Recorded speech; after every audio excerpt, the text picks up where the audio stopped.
ôi ít cúp đồng plao ôi cúp đồng plao cô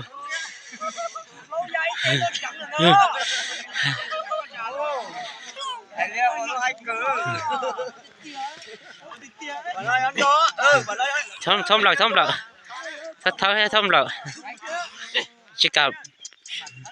mà tháo tôi là nó nha tôi bé chỉ cả tháo lại mà mốt lót chú nó ha chỉ cả thế chắc là chú kia nói hết phần đầu rồi mới sòng xài tôi cháu đàn mới chỉ sòng xài chờ nè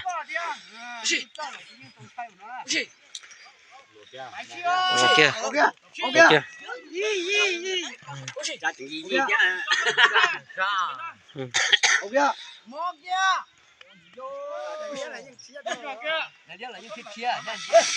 mà tháo thấm đầu mà tháo đâu mà chú đó hay còn đâu á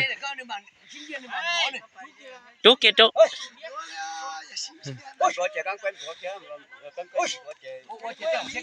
ô ý cún lần ôi ôi ha chị ha ôi đầu dữ quá rồi xí rồi vậy nó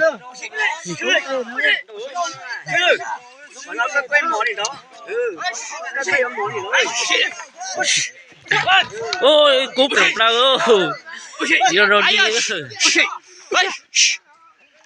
sai xe đó không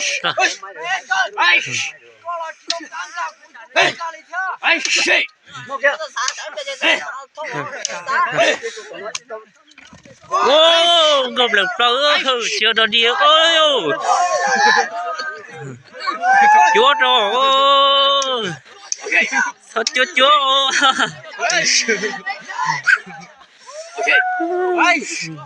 ôi trâu kia cú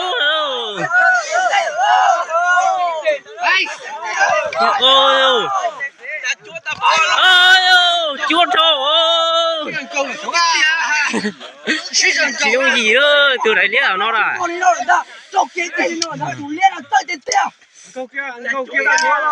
chúa rồi ôi chúa to gì mà đâu bên thì lấy bỏ lúc cứ đó gió bỏ cứ đó nó là chúa trong thầu gió bỏ cứ là bỏ yên nào nữa xong sạch ôi ông lần lần ôi lần lần sơ ôi sao tiền tiền tụi liên đâu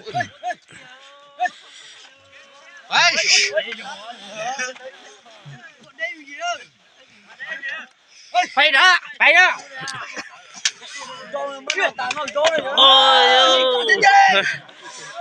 ôi cú thêm à tiếp cú rong mình đỡ ra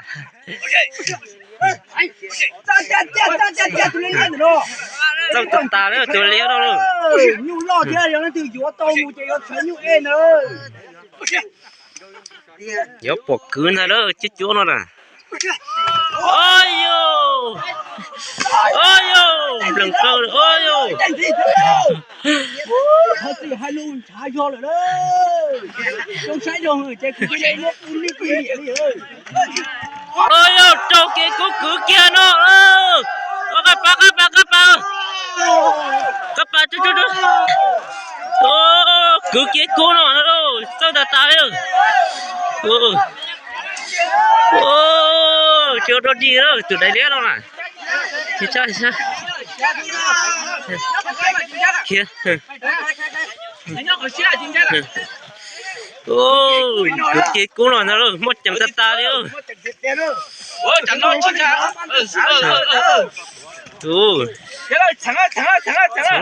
thằng thôi chúa rồi thôi chúa tao cơ tao ta cho đấy so nó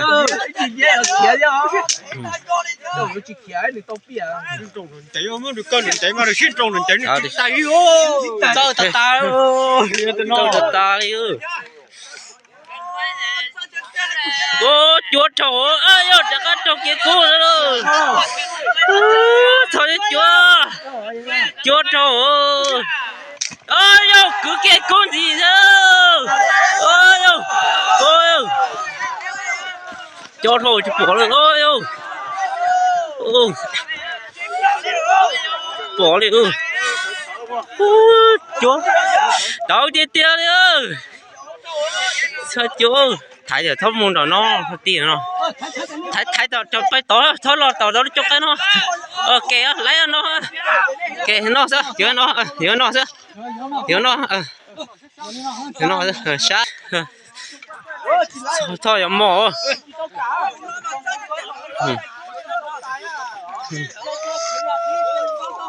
con đâu đua tao ta đi ơ tung so đó chưa trả cá đòn đâu thôi cái óc cú là tao trả đấy cái óc cú là chưa đòn đâu đâu bây giờ thôi chưa rồi là con đâu kia nó đó xe đó chặt con đâu là chặt cá cứu đâu rồi nó nếu phải ô còn nó mà chứ ôi nếu chỉ chốt cả ôi bố kia nó đó ôi đi hai chân tên lên đâu sát lâu sát xì là bỏ ra thẳng rồi sát xì nó chơi sát lâu nó chơi rồi sát xì tôi sau này plop sát lâu tôi sau này plop nó chỉ là tụi bên nó tao ta đi rồi cô kia cú rồi ít trồng cứ treo là cũng sẽ có tay dây thắng chuồn nắng này đúng không như tao lại trên trồng chay một nó đi không sao như trả đi không trồng cứ treo chết từ nó không đâu chỉ lại thấy được con nào tụi lên là nó mà thằng cú đây là một nơi ra khi cha là một trên cầu kia rồi thấy tao nó chán bốc kìa vô tao chưa ôi vô tao giờ chả có lần đâu kia nó thế rồi